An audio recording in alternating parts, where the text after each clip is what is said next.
Railway ते Shyam YouTube channel पर आप सभी लोगों का स्वागत है। आशा करता हूं आप सभी लोग अच्छे होंगे, स्वस्थ होंगे और रेलवे ग्रुप डी भर्ती परीक्षा 2025 की मन लगा करके तैयारी कर रहे होंगे। आज के इस वीडियो में आप सभी लोगों के लिए रेलवे ग्रुप डी में पूछे जाने वाली जीके जीएस के अति महत्वपूर्ण प्रश्नों का एक और प्रैक्टिस सेट लेकर के आया हूं, जो आपके एग्जाम के लिए सबसे ज़्यादा महत्वपूर्ण है। तो आज की इस प्रैक्टिस सेट को आप सभी लोगों को शुरू से लेकर के एंड तक फुल वॉच करते रहना है। अगर आपको वीडियो पसंद आए तो वीडियो को आप एक बार लाइक और चैनल को आप लोग सब्सक्राइब करना बिल्कुल ना भूलें। तो चलिएगा फिर शुरू करते हैं। तो पहला प्रश्न आ जाता है कि वायुमंडलीय दाब को किससे मापा जाता है। तो बताओ किसके द्वारा ये वायुमंडलीय दाब को हम मापते हैं। तो वायुमंडलीय दाब है वो बैरोमीटर के द्वारा मापा जाता है। एक का बी ऑप्शन करेक्ट आंसर हो जाएगा। अगला प्रश्न है प्रश्न संख्या 2 है कि पृथ्वी पर जल कितने प्रतिशत पर फैली है, यानी बताओ कितने परसेंट पर पृथ्वी पर जल पाया जाता है। प्रश्न संख्या 2 का राइट आंसर क्या हो जाएगा। तो पृथ्वी पर 71% जल है, यानी 2 का सी ऑप्शन करेक्ट आंसर हो जाएगा। और 29% भाग पर है वो मानव रहते हैं। प्रश्न संख्या 3 आ जाता है कि पृथ्वी पर ऋतु परिवर्तन किस कारण से होती है। बताओ किस वजह से पृथ्वी पर ऋतु परिवर्तन होता है। प्रश्न संख्या 3 का राइट आंसर क्या हो जाएगा। तो पृथ्वी पर जो ऋतु परिवर्तन है ये परिक्रमण की वजह से होता है, यानी 3 का बी ऑप्शन करेक्ट आंसर हो जाएगा। प्रश्न संख्या 4 आ जाता है आपके सामने कि औपसौरिक एवं अपसौरिक को मिलाने वाली रेखा क्या कहलाती है। तो बताओ ये रेखा क्या कहलाती है। औपसौरिक एवं अपसौरिक को मिलाने वाली, तो ये कहलाती है एप्साइड रेखा। 4 का ए ऑप्शन करेक्ट आंसर हो जाएगा। प्रश्न संख्या 5 आ जाता है कि पृथ्वी पर सर्वाधिक सूर्यताप कहाँ पर होती है, यानी बताओ कहाँ पर होता है पृथ्वी पर सर्वाधिक सूर्यताप। प्रश्न संख्या 5 का राइट आंसर क्या हो जाएगा। तो ये होता है विषुवत रेखा पर। 5 का डी ऑप्शन एकदम इसका राइट आंसर हो जाएगा। अगला प्रश्न प्रश्न संख्या 6 आ जाता है कि पृथ्वी की अपेक्षा चंद्रमा का द्रव्यमान कितना है। तो बताओ कितना है। तो पृथ्वी की अपेक्षा जो चंद्रमा का द्रव्यमान है वो है 1/81। कितना 1/81 है। 6 का सी ऑप्शन एकदम इसका राइट आंसर हो जाएगा। प्रश्न संख्या 7 आ जाता है कि पृथ्वी का सुरक्षा वाल्व किसे कहा जाता है। तो बताओ किसे कहते हैं पृथ्वी का सुरक्षा वाल्व। तो ये कहा जाता है ज्वालामुखी को। किसको? ज्वालामुखी को। 7 का बी ऑप्शन करेक्ट आंसर हो जाएगा। अगला प्रश्न प्रश्न संख्या 8 आ जाता है कि समुद्री जल की औसत लवणता कितनी होती है। तो बताओ कितनी होती है। तो समुद्री जल की जो औसत लवणता है ये होती है 35%। 8 का सी ऑप्शन एकदम इसका राइट आंसर हो जाएगा। 9वें नंबर का प्रश्न आ जाता है कि सर्वाधिक लवणता किसकी है। तो बताओ किसकी है, कौन सी झील की है सबसे ज्यादा लवणता। 9वें प्रश्न का राइट आंसर क्या हो जाएगा। तो बान झील की सर्वाधिक लवणता है। 9 का बी ऑप्शन करेक्ट आंसर हो जाएगा। 10वें नंबर का प्रश्न आ जाता है कि पृथ्वी का औसत घनत्व कितना है। तो बताओ कितना है। तो पृथ्वी का जो औसत घनत्व है ये है 5.5 ग्राम पर सेंटीमीटर क्यूब। 10 का ए ऑप्शन करेक्ट आंसर हो जाएगा। 11वें नंबर का प्रश्न आ जाता है तमिलनाडु के तटों या कोरोमंडल तट पर वर्षा किसके कारण होती है। तो बताओ किसके वजह से होती है। 11वें प्रश्न का राइट आंसर है तो उत्तर पूर्वी या लौटती मानसून की वजह से होती है तमिलनाडु के तटों या कोरोमंडल तट पर वर्षा। 11 का सी ऑप्शन करेक्ट आंसर हो जाएगा। अगला प्रश्न आ जाता है प्रश्न संख्या 12 कि पृथ्वी पर ताप की वृद्धि के लिए सबसे ज्यादा जिम्मेदार गैस कौन है। तो बताओ कौन सी गैस है। प्रश्न संख्या 12 का राइट आंसर क्या हो जाएगा। तो इसके लिए जो सबसे ज्यादा जिम्मेदार गैस है वो है CO2। 12 का बी ऑप्शन एकदम इसका करेक्ट आंसर हो जाएगा। प्रश्न संख्या 13 आ जाता है कि पृथ्वी पर दो अक्षांशों के बीच की दूरी होती है। तो बताओ कितने किलोमीटर होती है पृथ्वी पर दो अक्षांशों के बीच की दूरी। प्रश्न संख्या 13 का राइट आंसर क्या हो जाएगा। तो ये होती है 111 किलोमीटर। 13 का बी ऑप्शन एकदम इसका राइट आंसर हो जाएगा। अगला प्रश्न है प्रश्न संख्या 14 कि भारत में सर्वाधिक वर्षा होती है। तो बताओ कौन से मानसून से भारत में सबसे ज्यादा वर्षा होती है। प्रश्न संख्या 14 का राइट आंसर क्या हो जाएगा। तो दक्षिण पश्चिम मानसून से भारत में सर्वाधिक वर्षा होती है। 14 का ए ऑप्शन करेक्ट आंसर हो जाएगा। आशा करता हूँ कि आपको ये वीडियो पसंद आ रही होगी, तो प्लीज़ आप लोग ये वीडियो को लाइक और चैनल को आप लोग सब्सक्राइब करना ना भूलें, और वीडियो को अपने दोस्तों के पास ज़्यादा से ज़्यादा शेयर कीजिएगा और उनसे भी कहिएगा कि पूरा प्रैक्टिस सेट करो और कमेंट बॉक्स में अपना स्कोर बताओ। प्रश्न संख्या 15 के पृथ्वी गोल है किसने कहा था? तो बताओ ये किसके द्वारा कहा गया था सबसे पहले कि पृथ्वी गोल है? तो इसे कहा था पाइथागोरस ने। 15 का डी ऑप्शन राइट आंसर हो जाएगा। अगला प्रश्न है प्रश्न संख्या 16 की ओजोन परत किस मंडल में पाई जाती है? तो बताओ कौन से मंडल में पाई जाती है ओजोन परत? तो इसको पाया जाता है समताप मंडल में ओजोन परत, यानी 16 का बी ऑप्शन एकदम इसका राइट आंसर हो जाएगा। प्रश्न संख्या 17 आ जाता है कि ध्रुवीय एवं विषुवतीय व्यास के बीच अंतर है। तो बताओ कितने किलोमीटर का अंतर होता है ध्रुवीय एवं विषुवतीय व्यास के बीच में? तो ये होता है 42 किलोमीटर का, यानी 17 का बी ऑप्शन एकदम इसका राइट आंसर हो जाएगा। 18वें नंबर का प्रश्न आ जाता है कि महासागरों की औसत गहराई कितनी होती है? तो बताओ कितनी मीटर की होती है महासागरों की? तो इसकी जो औसत गहराई है वो 4000 मीटर है, यानी 4 किलोमीटर है। 18 प्रश्न का डी ऑप्शन राइट आंसर हो जाएगा। 19वें नंबर का प्रश्न आ जाता है कि वायुमंडल की सबसे निचली परत कौन सी है? तो बताओ कौन सी है?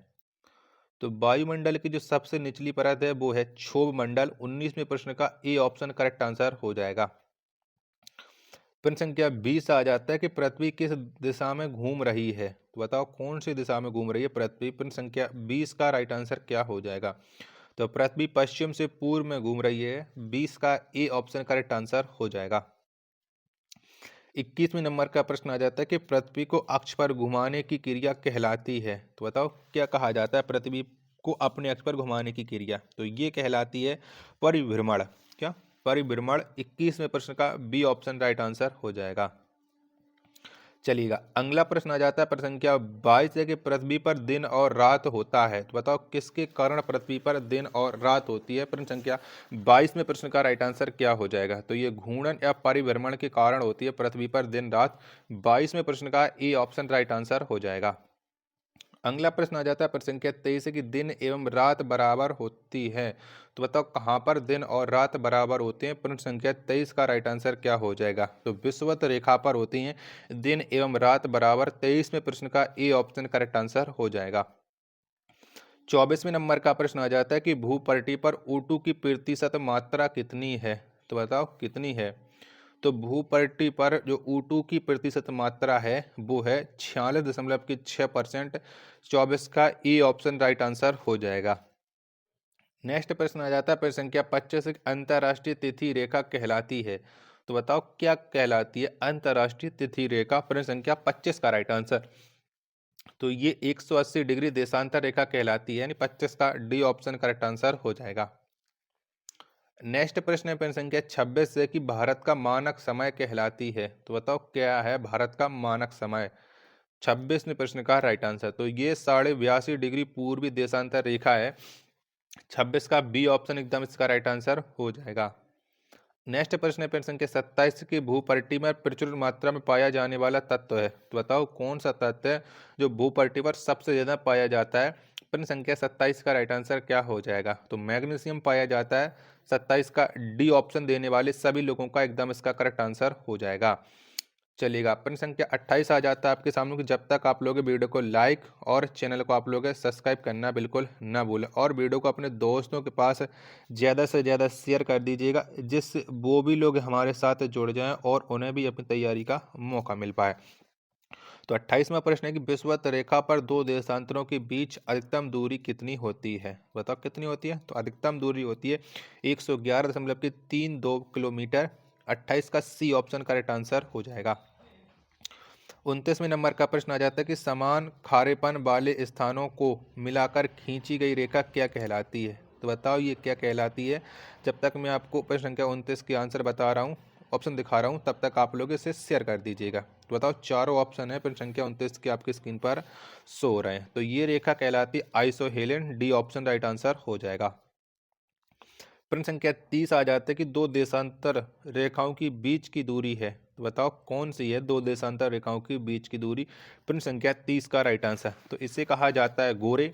ए ऑप्शन करेक्ट आंसर हो जाएगा प्रश्न संख्या 30 का।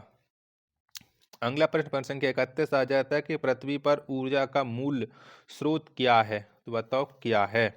प्रश्न संख्या 31 का राइट आंसर, तो पृथ्वी पर जो ऊर्जा का मूल स्रोत है वो है सूर्य। 31 का डी ऑप्शन राइट आंसर हो जाएगा। 32वें नंबर का प्रश्न आ जाता है कि पृथ्वी की आयु ज्ञात करने की विधि है, तो बताओ कौन सी विधि से हम पृथ्वी की आयु को ज्ञात करते हैं। 32वें प्रश्न का राइट आंसर क्या हो जाएगा, तो इसे यूरेनियम डेंटिंग विधि से ज्ञात किया जाता है। 32 का बी ऑप्शन करेक्ट आंसर हो जाएगा। प्रश्न संख्या 33 आ जाता है कि पृथ्वी एक घंटे में घूमती है, तो बताओ कितने देशांतर है पृथ्वी घूम जाती एक घंटे में। प्रश्न संख्या 33 का राइट आंसर आपको बताना है, तो ये 15 डिग्री देशांतर घूमती है पृथ्वी एक घंटे में। 33 का सी ऑप्शन एकदम इसका राइट आंसर हो जाएगा। प्रश्न संख्या 34 आ जाता है कि क्षोभ मंडल में पृथ्वी 165 मीटर की ऊंचाई पर ताप कितना कम हो जाता है, तो बताओ कितना कम हो जाता है। तो क्षोभ मंडल में पृथ्वी प्रति 165 मीटर की ऊंचाई पर जो ताप है वो कम हो जाता है 1 डिग्री सेल्सियस। 34 का डी ऑप्शन राइट आंसर हो जाएगा। नेक्स्ट प्रश्न प्रश्न संख्या 35 है कि पृथ्वी के अंदर प्रति 32 मीटर की गहराई में जाने पर तापमान में कितने की वृद्धि होती है, यानी कितना डिग्री सेल्सियस बढ़ जाता है तापमान। 35वें प्रश्न का राइट आंसर क्या हो जाएगा, तो ये 1 डिग्री सेल्सियस बढ़ जाता है। सी ऑप्शन राइट आंसर हो जाएगा। ऊपर जाने पर 1 डिग्री सेल्सियस घट जाता है और नीचे जाने पर 1 डिग्री सेल्सियस से बढ़ जाता है। 36वें नंबर का प्रश्न आ जाता है कि पृथ्वी का सुरक्षा कवच कहलाता है, तो बताओ कौन कहलाता है पृथ्वी का सुरक्षा कवच। 36वें प्रश्न का राइट आंसर हो क्या हो जाएगा, तो ये ओजोन परत कहलाता है। ए ऑप्शन करेक्ट आंसर हो जाएगा। अगला प्रश्न प्रश्न संख्या 37 है कि 0 डिग्री देशांतर रेखा कहाँ से गुजरती है, तो बताओ ये कहाँ से गुजरती है। तो जो 0 डिग्री देशांतर रेखा है ये लंदन से गुजरती है, यानी 37 का सी ऑप्शन करेक्ट आंसर हो जाएगा। 38वें नंबर का प्रश्न आ जाता है कि ओजोन परत की मोटाई मापने की इकाई क्या है, तो बताओ कौन सी इकाई से ओजोन परत की मोटाई को मापा जाता है। तो ये डॉप्सन के द्वारा मापा जाता है, यानी 38 का सी ऑप्शन करेक्ट आंसर हो जाएगा। 29वें नंबर का प्रश्न आ जाता है कि रेडियो ध्वनि किस मंडल से परिवर्तित होती है, तो बताओ कौन से मंडल से ये रेडियो ध्वनि परिवर्तित होती है। तो ये आयन मंडल से परिवर्तित होती है। 39 का बी ऑप्शन करेक्ट आंसर हो जाएगा। प्रश्न संख्या 40 और अंतिम प्रश्न है आज के सेट का कि पृथ्वी पर उपसौर किस तिथि को होती है, तो बताओ पृथ्वी पर जो उपसौर है वो कब होता है। तो उपसौर ये 3 जनवरी को होता है। 40 का बी ऑप्शन करेक्ट आंसर हो जाएगा। आशा करता हूं कि आपको ये वीडियो जरूर पसंद आई होगी, तो प्लीज आप लोग ये वीडियो को लाइक और चैनल को सब्सक्राइब करना बिल्कुल ना भूलें। मिलते हैं पर अपने एक और नेक्स्ट वीडियो के साथ, तब तक के लिए धन्यवाद। जय हिंद, वंदे मातरम।